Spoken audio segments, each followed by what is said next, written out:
And in the financial department, it's too often looked like the Cinderella story, the weak little stepsister off in the corner. We got to do the accounting. Okay, my niece will do it.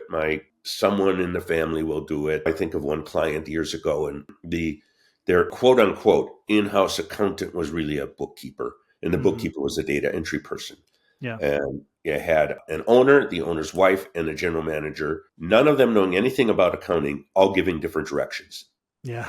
One of the things we did for that company, I worked with a CFO I brought in, because it was on that, and the owner had said, the statements say we're making a lot of money, but there's never any money in the bank.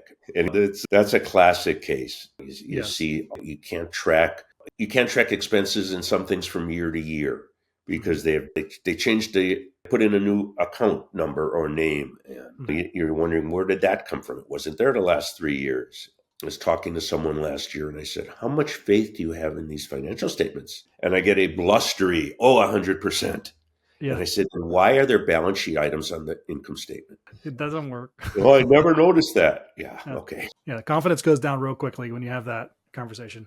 Yeah. So the moral of the story is get your books in order. Get them in order. Get the right people. There are so many fractional accounting types, bookkeeping, accountants, controllers, CFOs. CFOs look to the future. Your controller, CPAs that tend to look to the past. Bookkeepers are let's make sure everything in there is accurate.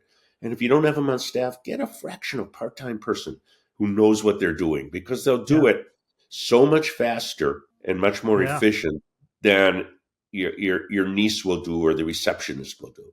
Yep. And then you don't run into problems. And I'm on the board of a nonprofit, and many years ago, I said, we need a financial person on the board. We need to really look at your systems. Oh, no, everything's fine. About 3 months later, it was our young bookkeeper had just embezzled $50,000.